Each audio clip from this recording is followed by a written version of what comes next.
All right. What's up, guys? Today I'm going to show y'all what I do as a race day bolt check. How I prep my bike the second it comes off the trailer. So this is post build, whatever. I've already got everything dialed up. This is Saturday morning when I'm rolling it out of the rig, getting it ready for race day.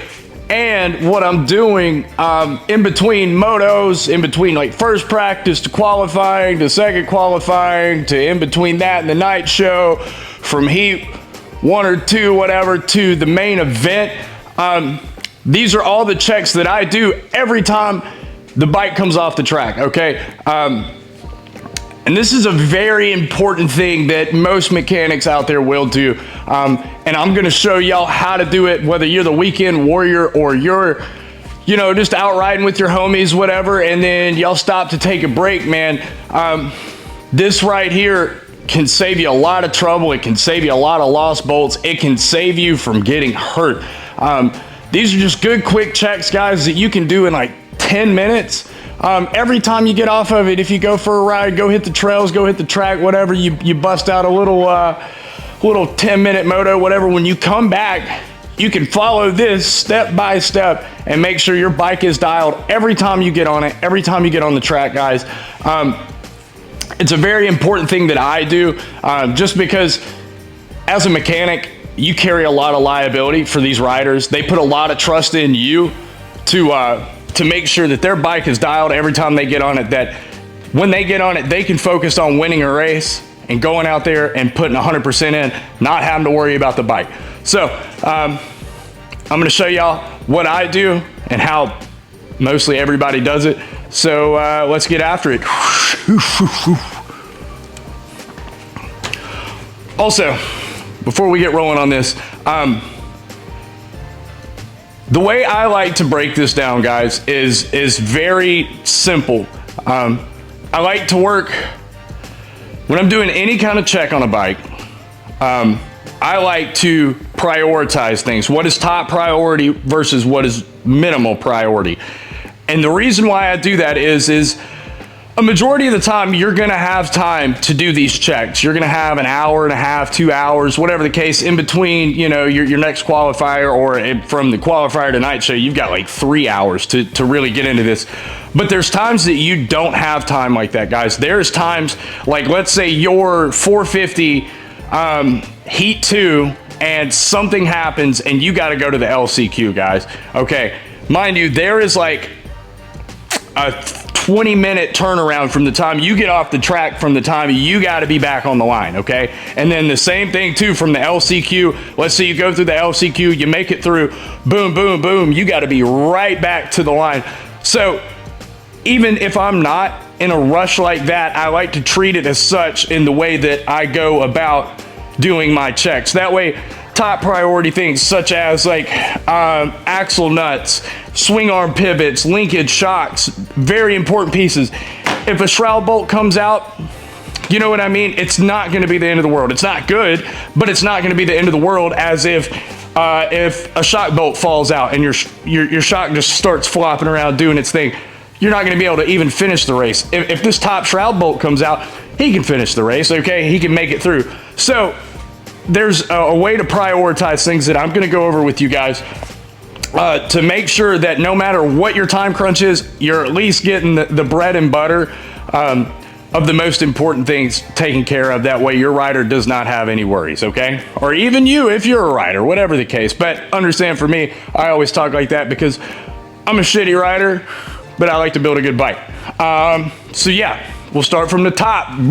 Most important thing right here, I cannot stress this enough. The first check you make, check the gas. Okay, it is super simple. It is one of the easiest things you can check, and it is one of the easiest things to forget. And let me tell you guys something. There is a lot of things on this bike that can happen, whatever, that can somewhat be out of your control. If a subframe bolt kind of backs out, whatever, dude, like, yeah, that's probably on you, but things do happen. He could have took a harsh hit, it broke it loose, whatever. Things do happen. If there's not gas in the bike, there is no excuse that you can possibly make to talk yourself out of not being the main problem for that, okay? If there is no gas in it, it didn't just fall out. Not to say that it couldn't, but it would, you know what I mean? It would take a lot. Check the gas. And we're gonna do this multiple times throughout the check, okay? I am super weird about this. Anytime I'm over here by the bike, first thing I'm gonna do when it comes back, boom, I'm checking the gas, I'm putting gas in it, okay? And then as we go throughout our checks, I'm gonna open this probably 3 more times before it leaves out, just to make sure, because this is one of the most important things that you can do, okay? If you don't put gas in it, people can die. Keep that in mind.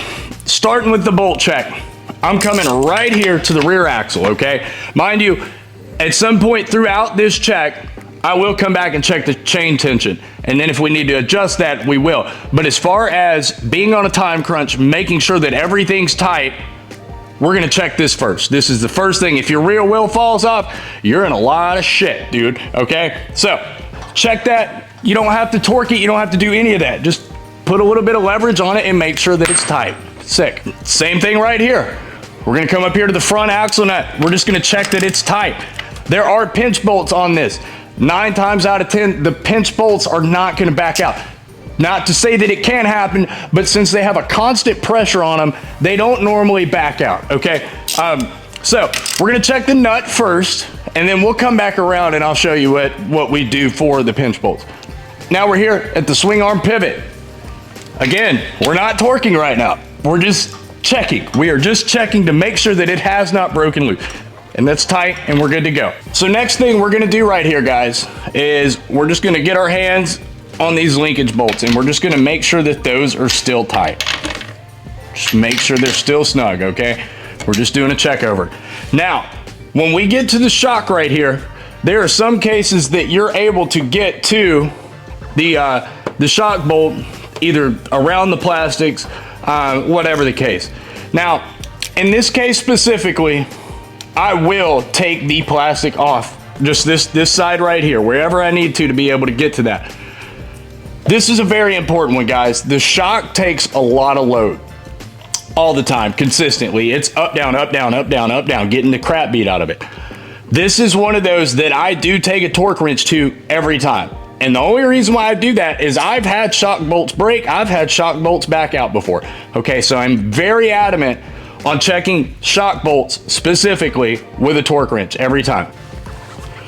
So what I've done here, when I'm doing this, on this bike specifically, I have to take these 3 bolts out. The seat bolt, this shroud bolt, and that shroud bolt. And it's just enough where I can fold this up, get in here, put my torque wrench on it, and double check that it's tight. And then again, I got a different size for the bottom. Pop that on. And that's good and tight. Check your shock bolts with a torque wrench every time. Check them with a torque wrench. So now what I'll do real quick is I'll just go back around, slap these back on, and then continue on with my check. Next thing we're gonna do is check spokes. And everybody overlooks spokes, okay? And these are extremely important, especially, I mean, at all times. But supercross is really gnarly on spokes, like the hoops and all of that, man.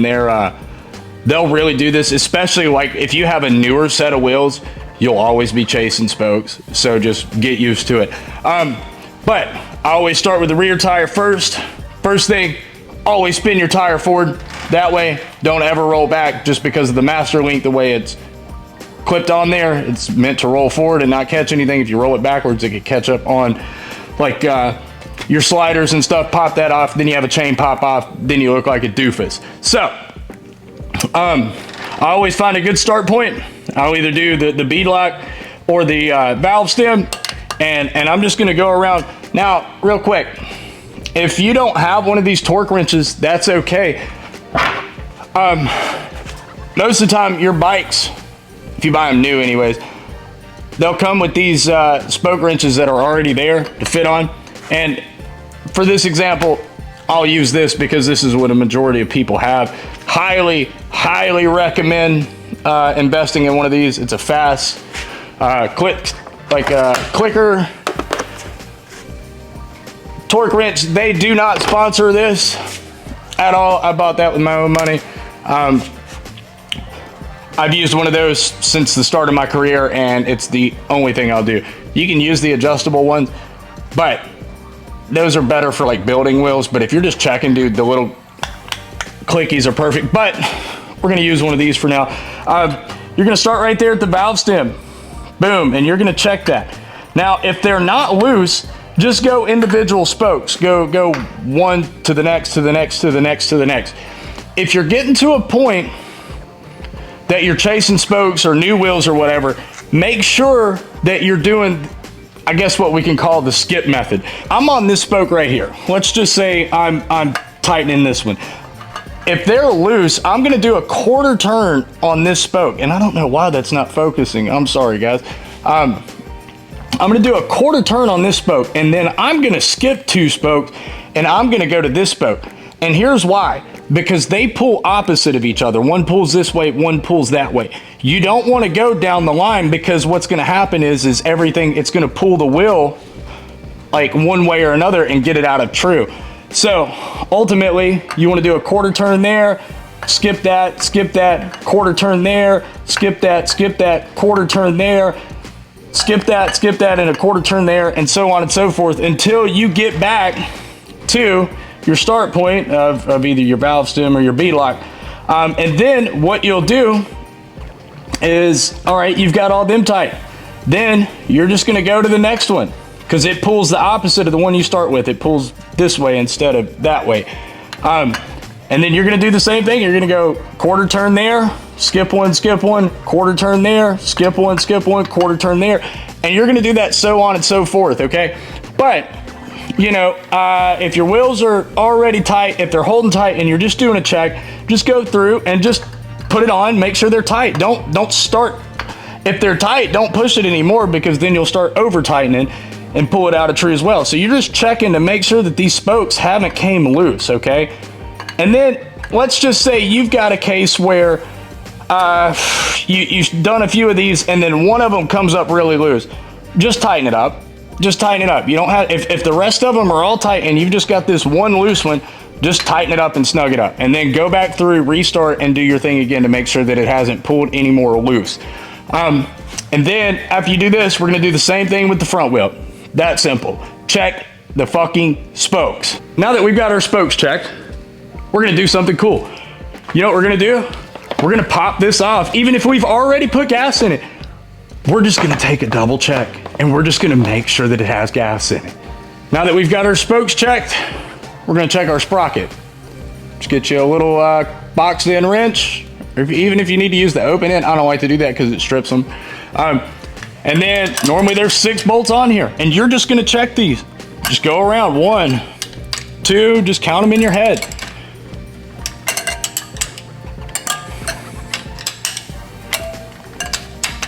And you don't have to put like your Allen on this side or whatever kind of bolt it is. You don't have to put that on this side to check them. Just make sure the nut's still tight. If it's loose, then obviously get your thing and tighten it up. Or in that case, if I've got one that's loose, I'm gonna pull it back off, put some red Loctite on it, and then tighten it back up. Always, always, always, always, always Loctite your sprocket bolts. Always. We're gonna bounce over here. Instead of having to get a socket and an Allen, I can just use these Motion Pro Allen T's right here. We're gonna check our rotor bolts. Just check your rotors, make sure they're tight, guys, okay? And just go around. And again, you don't have to tighten them, just make sure that they're not loose. That's the whole goal here. Then we'll go up front, do the same thing, and just check all of them, make sure they're tight. Again, if there's any loose, put Loctite on these as well. We just got finished up with our rotors. We're gonna check our master cylinder here, our lever here, and our caliper up front. So again, just check, make sure they're tight. They're tight. Same thing right here on the foot pedal. Boom, boom, both are tight. Now I just come up here. Again, same thing. Put it in there, check. Check. Then once you've got that done, at this point, that's where we're gonna check our chain slack. That's good for me. 3 fingers right above the bolt. In a race situation, I'm gonna use I've got a little metal measuring stick that I keep it within like the manufacturer's tolerances, or whatever we found to be better, whether it be a little bit looser than manufacturer, a little bit tighter. Most of the time, we're never gonna go tighter, just because of the way this condenses. When this condenses, the chain stretches out. Like the KTMs are like, we run those scary loose, like scary loose. There's so much slop that you think they're gonna derail at any minute. But we do that, it's just safer that way. And then if there's a mud situation, I will say this too, if you're in a mud race or you're getting ready for a mud race, you're gonna loosen this up and run this looser, because what happens is mud and everything gets packed in these sprockets inside the chain, and it's gonna cause it to stretch or make it tighter, I should say. And then you get a tight chain, you get tight stuff starts squeezing here. It's not good for your engine, not good for your rear end, nothing like that. You can get a chain to break, whatever the case. So, but this chain's good, so we're gonna run it as that. I'm gonna put some chain lube on it. Since I'm already right here by the chain, I'm just gonna hit it with some chain lube and then roll on to the next. So this is the point now that I've gone over all of my main points, like the very important stuff that I need to. Obviously, we're gonna get into it, do just a little bit of looking, put your hands on things just to make sure all is well. But at this point in the bolt check, this is where I start with my T-handle, and I'll start with a 14 on this bike specifically. Sometimes I'll do a 17 just to re-hit the shock bolts or the linkage bolts with a T-handle. But what I do is I start from the exhaust side right here. I start right here. Every time I get a T-handle out and I'm doing my checks, I start right here and I work my way around the entire bike. So I've got a 14 right here. I'm just gonna go around and find anything that's got a 14 on it. Like this this engine hanger bolt right here, we're gonna check that. Bottom motor mount, we're gonna check that. Over here, motor mount, we're gonna check that. We're gonna go around over here, do the same thing. Make sure there's no other 14s, which there's not. Gonna check this engine hanger, motor mount over there, and then good with the 14. Got my 12. Gonna start right here because I know that's a 12. Those top engine hangers, this exhaust clamp right here, nice and sticky, just the way we like it. Checking that, coming around, you got some 12s on these engine mounts in here. Just touch them, just make sure they're tight, guys. You don't have to go crazy with it. Just make sure they're still tight. Bounce over here and hit all of them too.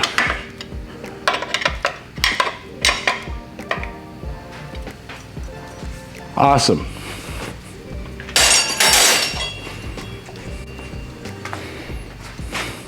Got our 10. Do the same thing. Now, you're gonna have a lot of 10s on here, guys. We're gonna do this, and then if we need to, just kind of fold that up a little bit where you can get on that exhaust bolt and just check it. Don't pull that back off, and you can do that while you've got your shock, you're checking your sock or whatever. But made it through over this far. Just do a quick once over, make sure there's no 10s floating around that need to be touched up. Gonna come over here to our pinch bolts. Again, 9 times out of 10, these aren't gonna break loose, but this is where I'm gonna work my way down this entire thing all the way. I'm gonna move that for you guys. We're gonna come right here, check these pinch bolts. Again, we're not tightening anything, we're just making sure that they are tight. And then come right back up this other side.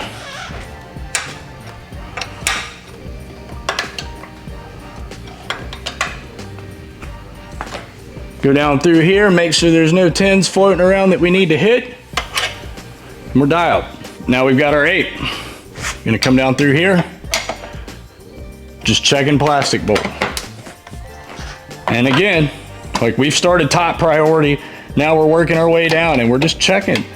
Just put your hands on it, make sure they're tight. Brake line clamps, whatever the case. Sure, already did that, but it doesn't matter. Then we're gonna come down through there.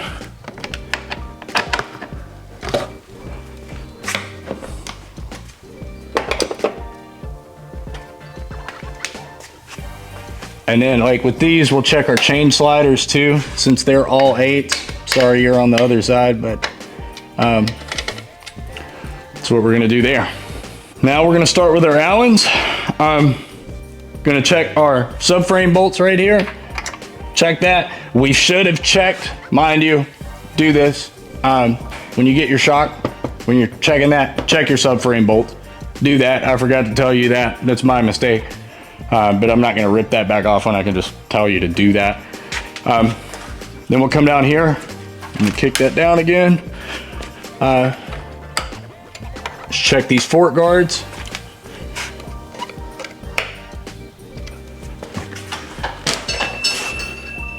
And again, we're not tightening unless they're loose, but we're just checking, putting our hands on everything.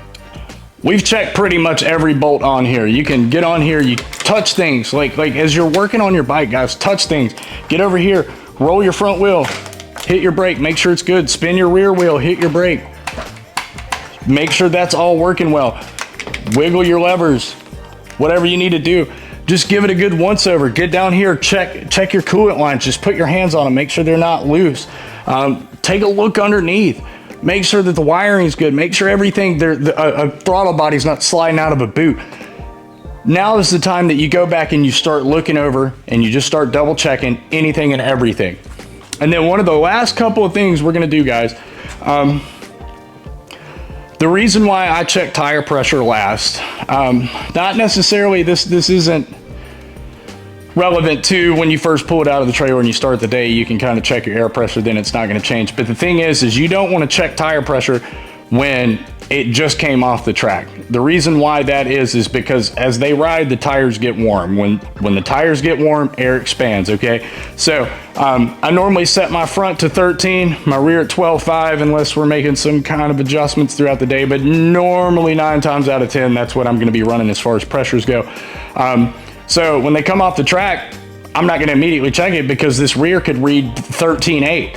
And then if I try to bleed that back down to 12.5, when we go to start the next qualifier or moto or whatever the case, now that everything's cooled down, that tire is going to be down to like 10 psi. Same with the front. I'm not going to do that. So always check your tire pressure last. Now, check our tire pressure. You know what we're going to do one last time?